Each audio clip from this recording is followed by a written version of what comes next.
회사 정문 앞 느티나무는 해마다 같은 자리에 서 있었고 그 앞을 스쳐 지나가는 사람들의 표정은 해마다 조금씩 달라졌습니다. 윤재호는 62의 가을의 마지막 출근길을 걸었습니다. 오래된 가죽 가방 손잡이는 그의 손 모양을 닮아 있었고 가방 안쪽에서 금속 클립이 미세한 진동을 내며 소리는 잊힌 하루들의 소리를 되짚는 듯 했습니다. 지하철 환승통로의 백열등은 조금 노랗게 떨렸고 바닥에 붙은 안내 화살표는 셀 수 없이 많은 발의 방향으로 문질러진 흔적을 품고 있었습니다. 그는 사람 흐름에 몸을 맡기며 계단을 오르내렸고 바람이 셔츠 칼라를 스쳐가는 감촉이 오래된 습관을 깨우는 듯 했습니다. 사무실 문 손잡이를 잡는 순간 손끝이 유난히 차갑게 느껴졌습니다. 2층의 공조기는 매년 같은 소리로 돌아갔지만 어느새 그 소리마저 배경이 되어 들리지 않게 된 지 오래였습니다. 자리마다 쌓인 메모와 펜, 모니터 옆에 붙은 가족 사진, 작은 선인장 화분의 마른 흙, 그 모든 것이 하나의 계절처럼 겹쳐진 풍경으로 그를 감싸고 있었습니다. 팀원들이 책상에서 몸을 돌리며 인사하는 움직임은 거의 동시에 이루어졌고 박수 소리는 규칙적으로 이어지다가 어느 순간 잦아들었습니다. 안쪽에서 작은 상자가 건네졌고 얇은 리본이 손목 위에서 미끄러지는 느낌이 남았습니다. 상자 뚜껑이 열릴 때 공기가 한번 바뀌었고 천 한쪽에서 금속이 비친 순간 빛이 한 조각 흘러나오는 듯 했습니다. 시계는 금빛이었지만 과장된 번쩍임이 아니라 오후 늦은 햇살에 가까운 따스한 색이었습니다. 다이얼은 단정했고 시침과 분침은 눈에 잘 띄지 않는 각도로 가늘게 깎여 있었습니다. 손목에 걸었을 때 약간의 무게감이 남았고 그 무게가 피부 아래 맥박과 섞여 새로운 박자를 만들었습니다. 정각을 알리는 초침의 작은 도약이 주기적으로 울었고 그 도약이 책상 위 유리받 침대를 통해 미세한 진동으로 전해지는 듯 했습니다. 그날 하루는 의뢰가 많았고 의뢰가 많을수록 시간은 더 질서 있게 흘러야 했습니다. 서류 인수인계표에 잉크가 한 줄씩 채워졌고 시스템 권한이 차례로 해제되며 목록에서 이름이 사라졌습니다. 구내식당에서는 평소보다 조금 더 많은 반찬이 쟁반에 올랐고 커피 자판기 앞에는 늘 보이던 뒷모습들이 서 있었지만 그 뒷모습들 사이로 자신이 지나가야 할 좁은 길이 오늘만은 조금 넓어진 듯 했습니다. 해가 기울 무렵 그가 의자 등을 가볍게 쓸어내리며 자리와 작별을 준비하던 순간 손목 위 시계에서 낯선 감각이 일어났습니다. 초침은 여전히 앞으로 나아갔지만 시침이 아주 느린 호를 그리며 반대 방향으로 기울어지는 듯 했습니다. 눈에 착시일 수 있다고 생각했으나 두어 번 눈을 깜빡이는 사이에 가늘게 움직인 시침의 방향은 확연히 거꾸로 향하고 있었습니다. 기계적 오류라 단정하기엔 움직임이 지나치게 매끄러웠고 장난이라 여길 만큼 가벼운 일은 아닌 듯 했습니다. 그가 손목을 기울이는 사이 시침에 거슬러 오르는 궤적과 함께 머릿속 어딘가에서 낡은 커튼이 스르르 젖혀졌습니다. 첫 출근날 복도에 깔린 왁스 냄새와 복사기에 따뜻한 먼지 내음이 다시 코끝으로 스며드는 느낌이 들었습니다. 새 명찰에 새겨진 작은 글자가 손등의 혈관색과 어울려 또렷하게 떠오르는 듯 했습니다. 첫 회의실 유리창에 맺힌 김서림, 창틀에 적힌 볼펜 자국, 그 곁을 지나던 누군가의 성급한 발소리, 그렇게 오래전에 작은 단편들이 물속 기포처럼 올라왔습니다. 시침이 거슬러 오르는 속도만큼 기억은 더 명확해졌고 그 선명함이 피로 대신 부드러운 긴장을 남기고 있었습니다. 그 긴장은 추억이 아니라 되돌아보려는 마음의 자세처럼 느껴졌고 그 자세가 하루의 가장자리에 얇게 자리 잡는 느낌이 이어졌습니다. 퇴근길 그는 엘리베이터 버튼을 누를 때 창문에 비친 자신의 옆얼굴을 보았습니다. 좌측 광대 아래 얇은 그늘, 턱선에 남은 힘의 방향, 눈꼬리의 작은 주름 사이로 잔빛이 스며드는 모양. 그 모든 것이 직선으로 이어지지 않고 둥근 곡선처럼 흐르고 있었습니다. 그 곡선의 끝에서 손목시계가 반짝였고 그 반짝임은 과거의 어느 저녁 버스창을 스치던 노을빛과 정확히 맞물리는 듯 했습니다. 노을빛과 정확히 맞물리는 듯 했습니다. 오늘이 끝나고 새로운 시간이 시작된다고 믿고 싶었으나 시침은 묵묵히 반대편을 향해 거슬러 오르고 있었습니다. 새로움이 아니라 돌아봄이 먼저 다가오는 밤이 시작되는 것만 같았습니다. 알람은 울리지 않았고 새벽 5시쯤 자연스럽게 눈이 떠졌지만 누군가를 앞지르듯 서둘러야 할 이유는 어디에도 없었습니다. 거실 커튼을 조금 젖히면 아파트 놀이터의 고무바닥에 잠비가 찍어낸 점들이 무늬처럼 흩어져 있었고 벤치 등받이에는 밤새 내려앉은 물방울이 얇은 선을 이루며 밀려나고 있었습니다. 주방에서 주전자가 끓기 시작하면 증기가 천장 모서리로 모여들었다가 서서히 퍼져나갔습니다. 그는 커피잔을 씻고 종이 필터에 꼴을 펼쳐 올리고 물줄기의 굵기를 바꾸는 동작을 천천히 반복했습니다. 여가지 위로 부풀어 오르는 원두의 표면은 미세하게 울었고 방금 전에 불을 끈 주전자의 주둥이에서 떨어지는 마지막 한 방울이 가볍게 표면을 두드리는 순간 작은 공기가 터지듯 소리가 잦아드는 느낌이 남았습니다. 그 소리에 맞춰 손목의 시계가 아주 조심스럽게 반응하는 듯했고 시침은 오늘도 미세하게 반대로 미끄러지고 있었습니다. 그는 라디오를 켜지 않았습니다. 대신 냉장고 모터가 돌다 멈추는 소리, 복도 끝에서 누군가의 발걸음이 지나가는 울림, 위층 세대가 창문을 여닫을 때 생기는 얇은 공기의 떨림을 들었습니다. 이런 소리는 평생 새벽 출근에 쫓겨 살던 동안에는 배경에 묻혀 있었습니다. 배경이 앞에 나와 서는 날들이 시작된 셈이었고 그 앞에 선 것들을 하나하나 헤아리는 동안 하루의 양식이 조금씩 달라지는 기분이 이어졌습니다. 식탁 위 서랍에서 오래된 명함철을 꺼내어 첫 장을 넘겼습니다. 종이 모서리가 눅눅하게 말려 있었고 모서리를 손톱으로 눌렀을 때 종이 섬유가 미세하게 비명을 지르는 듯 했습니다. 명함에 적힌 직함과 회사명들 사이로 손가락이 움직일 때 어떤 이름은 손끝에서 오래 머무르고 어떤 이름은 순간 스쳐 지나갔습니다. 손목의 시계가 거꾸로 미끄러질 때 오래 머물던 이름들이 한꺼번에 떠올랐고 그 이름들과 함께 소회의실의 낮은 조명, 금요일 오후 복도에 쏟아지던 햇살, 야근 뒤 자판기 커피의 금속성, 단맛 같은 감각들이 동시에 돌아왔습니다. 그는 버스를 탔습니다. 마지막 출근길과 비슷한 시간대의 버스는 여전히 붐볐고 창문 유리에는 얇은 먼지층 위로 광고 스티커의 잔접착제가 얼룩처럼 남아 있었습니다. 출근객들의 시선은 대부분 손안의 화면으로 향해 있었고 이따금 창밖을 보는 사람의 시선이 공원 벤치와 횡단보도 신호등 사이에서 느리게 머물렀습니다. 그는 뒷문 근처 자리 모서리에 앉아 손잡이 봉이, 미지근함과 좌석 쿠션의 가벼운 탄력을 느꼈습니다. 버스가 코너를 돌 때 차체가 기우는 방향에 맞춰 몸을 살짝 비스듬히 맡기는 동안 손목시계의 시침이 아득히 느려지는 감각이 들었습니다. 시침의 되돌림은 마치 버스가 과속 방지턱을 넘을 때 잠시 떠올랐다가 내려앉는 무게처럼 부드럽게 이어졌고 그 부드러움의 끝에서 오래전에 잊은 자조와 안도의 기색이 동시에 떠오르는 듯 했습니다.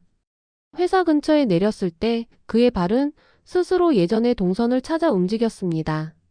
정문 앞 느티나무 주변에 낙엽이 더 짙어졌고 경비실 앞 신문 더미가 사각의 그림자를 길게 느렸습니다.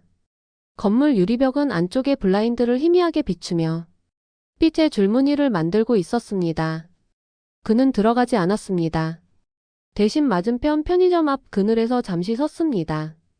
균일한 온도의 공조 냄새, 커피 로스팅 냄새, 미세한 소독제 냄새가 뒤섞인 익숙한 공기층이 코끝을 스쳤습니다. 그 공기에 잠시 둘러싸이는 동안 며칠 전 장례식에서 보았던 오래된 얼굴들의 눈가가 다시 떠올랐습니다. 이름이 금방 나오지 않는 이들도 있었고 이름이 필요 없는 표정도 있었습니다. 서로의 어깨를 두드리던 손길의 세기가 약속처럼 비슷했고 그 약속의 모양은 말보다 정확한 위로처럼 남아 있었습니다. 그는 그날 저녁 작은 공원 벤치에 앉아 해가 내려가는 속도를 지켜보았습니다. 놀이터 쇠사슬 그네가 비어있는 채로 바람을 받아 미세하게 흔들렸고 흙바닥에 남은 발자국들이 길게 이어졌다가 어느 지점에서 겹치며 지워지곤 했습니다. 손목에서 시계가 조금 더 분명하게 거꾸로 움직이는 느낌이 들었습니다. 시침이 한 칸 물러설 때마다 무언가가 돌아오는 듯했고 돌아오는 것들은 살아있는 대화가 아닌 오래전 풍경들의 숨결에 가까웠습니다. 세상의 속도는 여전히 빠르게 앞으로 흘렀지만 그의 하루는 역류하는 작은 물길을 따르는 중이었고 그 물길을 따라갈 때만 가슴 안의 빈 공간이 덜 시려지는 듯 했습니다. 밤 그는 침대에 누워 눈을 감고 귀를 기울였습니다. 오래된 벽시계의 초침은 규칙적으로 앞으로 나아갔고 손목시계의 시침은 거의 느껴지지 않을 만큼 완만하게 반대로 움직였습니다. 두 개의 다른 방향이 같은 방 공기 속에서 겹치며 새로운 박자를 만들었고 그 박자는 낯선 음악처럼 느리게 귓속을 채워갔습니다. 그 음악이 사라질 즈음 그는 이리 자신을 떠났다는 사실보다 자신이 이를 놓아주고 있다는 사실을 더 분명하게 이해하고 있었습니다. 놓아주기 위해서는 한 번쯤 거슬러 올라가야 했고 거슬러 올라가는 동안에만 손바닥에 남은 온도의 출처가 어디였는지 정확히 알 수 있을 것 같았습니다. 초겨울로 접어드는 시기, 오래된 동료의 부고가 전해졌습니다. 소식을 전해주는 목소리는 단정했고 단정함 아래 억지로 눌러담은 파문이 길게 흔들렸습니다. 그는 검은 코트를 꺼내 소를 조심스레 대고 손가방 안쪽 주머니에서 오래된 손수건을 꺼냈습니다. 손수건 모서리에 흐릿해진 이니셜이 실밥 너머로 비쳤고 그 작은 문양이 뜻밖의 무게로 가슴을 눌렀습니다. 밖으로 나서기 전 손목시계를 고쳐 찼습니다. 시침은 여전히 반대로 미끄러지고 있었지만 오늘은 그 미끄러짐에 이상한 균형감이 더해져 있었습니다. 장례식장의 공기는 익숙한 양 냄새와 국화의 향으로 무채색에 가까운 층을 이루고 있었습니다. 복도 끝 자동문이 열릴 때마다 바깥 공기가 얇게 스며들었고 그 스며듦이 잠깐의 현실감을 되돌려 주었습니다. 문상객들의 발걸음은 서로의 속도를 맞추려는 듯 자연스레 닮아 있었습니다. 조용한 울림과 조용한 인사가 오갔고 상주가 고개를 내릴 때 목 뒤쪽에 힘줄이 가늘게 솟는 모습이 어쩐지 한 시대의 결을 드러내는 것처럼 보였습니다. 그는 영정 앞에서 오래 서 있지 않았습니다. 대신 한 발 물러나 주변의 사람들을 바라보았습니다. 회사 때의 직함이 모두 벗겨진 얼굴들이 같은 방향으로 눈을 떨구고 있었고 그 떨굼의 높이가 묘하게 비슷했습니다. 어깨를 맞대던 시절의 농담들은 하나도 들리지 않았고 대신 오래된 약속의 실패와 작은 성공이 온기가 교차하는 침묵이 방 안을 채우고 있었습니다. 누군가의 손이 그의 등 뒤를 가볍게 스쳐 지나갔습니다. 그 손길은 위로라기보다 동의에 가까웠고 그 동의가 말없는 문장처럼 느껴졌습니다. 조문을 마치고 장례식장 밖 벤치에 앉았을 때 오후의 빛이 건물벽을 따라 길게 내려앉았습니다. 그림자는 각을 잃고 둥글게 퍼졌고 주변의 소음은 멀리서 물결처럼 왔다가 머무르지 않고 지나갔습니다. 손목시계는 잠시 멈춘 듯 보였고 그 멈춤이 숨을 고르라는 신호처럼 느껴졌습니다. 잠깐의 정적 속에서 오래전의 한 장면이 또렷해졌습니다. 누군가가 회의실 문을 닫으며 가볍게 눈짓을 건네던 순간 서로 알면서도 묻지 않던 일의 방향, 책임의 무게가 특정 인물의 이름 위로 쏠리던 저녁, 그리고 누구도 소리내 울지 않았던 밤, 그런 조각들이 정확한 순서로 올라왔습니다. 되돌림은 위로만을 가져오지 않았습니다. 시침이 거슬러 오를수록 스스로 외면했던 부끄러움이 먼저 눈앞에 놓였습니다. 한 젊은 동료의 실수를 덮을 수 있었던 순간이 분명히 있었고 실수를 막지 못한 책임의 일부가 그의 손안에 남아 있었습니다. 그때의 결정은 누구도 탓하지 않는 합리로 포장되었고 합리는 빠르게 흘러가는 업무의 속도 속에 금세 녹아 사라졌습니다. 그러나 되감기에 의해 다시 떠오른 장면 속에서 합리의 표면은 얇게 갈라졌고 갈라진 틈 사이로 이름 없는 후회가 천천히 스며나왔습니다. 그 후회는 소란을 일으키지 않았지만 허리 아래로 스며드는 물기처럼 차갑고 분명했습니다. 그는 집으로 돌아와 서랍 깊숙이 간직해 두었던 봉투들을 꺼냈습니다. 표지가 바랜 포상장, 감사장, 한때의 목표 달성 기념 메모, 어린 자녀가 그려준 동그란 얼굴의 낙서, 이런 것들이 한 묶음으로 엮여 있었습니다. 포상장 용지의 두께가 손끝을 타고 올라오고 인쇄된 서체의 잉크가 희미하게 번져 보이는 자리에서 시간이 경련의 결을 남긴 흔적이 느껴졌습니다. 그는 종이들을 한 장씩 넘기며 손목의 시계를 바라보았습니다. 초침은 앞으로 나아갔고 시침은 거슬러 올라갔으며 두 방향의 움직임이 같은 축을 공유하고 있었습니다. 공유된 축의 중심에서 좌우가 균형을 찾는 모습이 보였고 균형이 이루어지는 지점에서 마음의 울림이 미세하게 진정되는 느낌이 있었습니다. 어느 밤 그는 시계를 벗어 거실 선반 위에 올려놓았습니다. 유리창 너머로 도로의 신호등이 바뀌는 빛이 벽에 닿았다가 흘렀고 그 빛의 색이 초록에서 노랑으로 노랑에서 빨강으로 옮겨갈 때 시계 유리 표면에 작은 물결이 번지는 착시가 생겼습니다.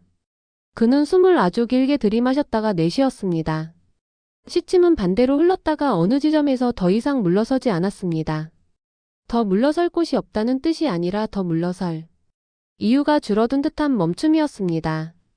그 멈춤의 둘레에서 지난날의 이름들이 또렷한 윤곽을 얻었고 그 윤곽이 한 사람의 생을 정죄하기보다 한 사람의 생을 해석하려는 움직임으로 바뀌는 과정이 느껴졌습니다. 그는 종일 걸음을 적게 옮겼습니다. 부엌에서 거실까지, 거실에서 창가까지, 창가에서 작은 방 서가까지 그렇게 짧은 동선을 반복했습니다. 반복은 마음을 덜 상하게 만들었습니다. 반복은 되돌림과 닮아 있었고 되돌림은 멈춤을 배웁니다.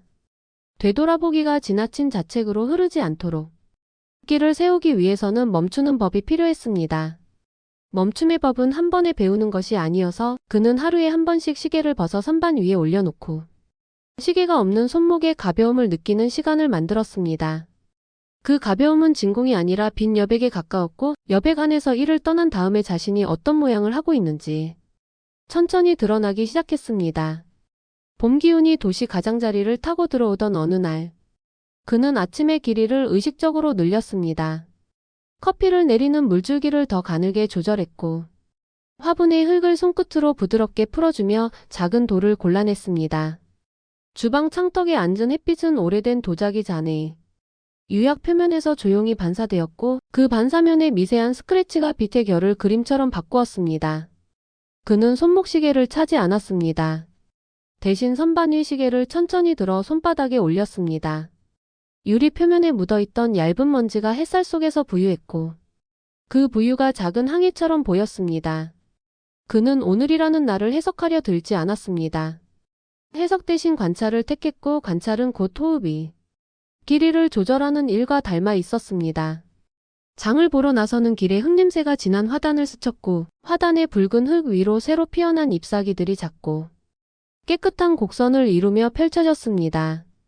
편의점 셀프 계산대의 화면 밝기는 계절과 무관하게 일정했지만 화면에 비친 자신의 손등 혈관이 겨울보다 덜 도드라져 보이는 사실이 계절의 변화를 더욱 사실적으로 알려주었습니다. 오후 그는 동네 도서관의 작은 열람실에 앉았습니다. 창문 틈으로 들어온 바람이 책장 사이를 지나며 방향을 바꾸었고 그 바람이 문장 끝에서 페이지를 넘어가게 만들었습니다. 글자들의 행간이 생각보다 넓다는 사실이 눈에 들어왔고 그 넓음이 여백에 가까운 배려처럼 느껴졌습니다. 손목에는 시계가 없었지만 시간은 정확히 흘렀습니다. 초침의 소리가 들리지 않아도 초침은 존재했고 시침의 되돌림이 눈앞에 보이지 않아도 되돌아봄은 마음속에서 계속 이어지고 있었습니다. 해질녘 그는 집으로 돌아와 선반에 올려둔 시계를 다시 손에 쥐었습니다. 유리 표면에 손가락 무늬가 남았고 그 무늬가 빛을 만나는 각도에서 얇은 무지개처럼 번졌습니다. 시침은 더 이상 요란하게 거꾸로 가지 않았습니다. 대신 아주 미세한 호흡으로 앞뒤를 조정하듯 움직였고 그 조정의 중심에서 초침은 변함없이 앞으로 나아갔습니다. 서로 다른 방향의 다툼을 멈추고 원을 공유하는 순간처럼 보였고 그 공유의 감각은 마음속 빈 여백의 가장자리를 부드럽게 다듬어 주었습니다. 그는 시계를 벽걸이 선반이 정해진 자리에 놓고 창가 의자에 앉았습니다. 바깥에서 아이들의 웃음이 번개처럼 튀었다가 금세 멀어졌고 누군가 자전거 체인을 정비하는 금속 마찰음이 낮게 깔렸습니다. 멀리서 기차가 지나는 소리가 들렸고 그 소리의 길이가 오늘은 유난히 길게 느껴졌습니다. 기차의 통과음이 공기층을 흔드는 동안 마음속에서 하나의 문장이 또렷해졌습니다. 앞을 향해 나아가는 일과 뒤를 향해 되돌아보는 일은 같은 중심을 향해 놓일 때 비로소 같은 동그라미가 된다는 문장이었습니다. 그 동그라미의 내부에 자신이 앉아있다는 감각이 생겼고 그 내부에서 어제와 오늘 그리고 내일이 서로의 경계를 무디게 만들며 얇은 막으로 이어졌습니다. 밤이 깊어질 무렵 그는 다시 시계를 손에 들었다가 조심스레 내려놓았습니다. 내려놓는 동작이 비로소 자연스러워진 걸 알아차렸고 그 자연스러움이 수용에 한 걸음 더 가까워졌다는 뜻처럼 느껴졌습니다. 벽의 그림자가 창틀을 따라 이동했고 이동의 끝에서 어둠이 방 안의 공기와 섞이면서 깊이를 달리했습니다. 그는 눈을 감았습니다. 초침이 앞으로 나아가며 만드는 알 수 없는 용기와 시침이 아주 오래에 걸쳐 되돌림으로 전해준 사려. 기품이 같은 자리에 놓이는 광경이 떠올랐습니다. 그 광경의 가운데에 작은 점 하나가 찍혀 있었고 그 점이 오늘 하루의 중심처럼 고요히 빛났습니다. 그는 생각했습니다. 나이는 한 방향으로만 쌓이는 수치가 아니라 여러 방향에서 들어온 계절들이 한 사람의 내부에서 겹겹이 포개지는 과정에 가깝다는 생각이었습니다. 포개진 층을 억지로 벗겨내지 않아도 각 층의 무늬가 서로를 비추는 방법을 알게 될 수 있다는 믿음이 이어졌습니다. 믿음은 소리를 내지 않았고 소리를 내지 않는 대신 밤 공기 속으로 천천히 확산되었습니다. 확산의 끝에서 창문 틈 사이 바람이 커튼 가장자리를 가볍게 들어 올렸고 그 들어 올림의 곡선이 손목 없이도 이어지는 시간의 모양처럼 보였습니다. 그 밤 시계는 아주 조용히 한 바퀴를 그렸습니다. 초침은 앞으로 시침은 되돌림을 멈춘 채 거의 느껴지지 않을 만큼 미세한 떨림으로 중심을 지켰습니다. 떨림은 불안이 아니라 생동에 가까웠고 생동은 내일의 이른 빛을 예고하는 미세한 기척처럼 퍼져나갔습니다.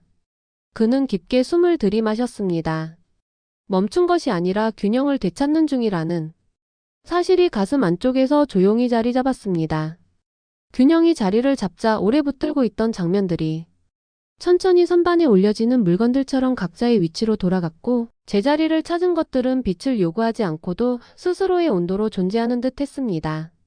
스스로의 온도로 존재하는 듯 했습니다. 그는 불을 끄고 누웠습니다. 어둠 속에서도 사물의 윤곽은 희미하게 살아있었고 살아있는 윤곽들이 서로의 위치를 방해하지 않은 채 어울려 있었습니다. 호흡은 일정했고 일정한 호흡 사이의 얇은 정적이 귀에 닿는 순간 마음이 가장 편안해졌습니다. 오늘은 앞으로도 뒤로도 과장되지 않았고 과장되지 않은 날들이 모여 하나의 생이 되는 과정을 그는 조용히 받아들였습니다. 그렇게 받아들인 끝에서 눈가에 작은 미소가 번졌고 그 미소는 곧장 사라지지 않고 방 안의 온도에 섞이며 오래 남아 있었습니다. 다음 날 아침의 빛이 어디로부터 올지 이미 알고 있는 표정이었습니다. 그 표정은 대답을 요구하지 않았고 요구하지 않는 대신 계속 흐르는 마음이 수위를 낮은 자리에서 지켜주는 듯 했습니다. 그렇게 밤은 마무리의 말 없이도 천천히 옅어지는 새벽으로 옮겨가고 있었습니다.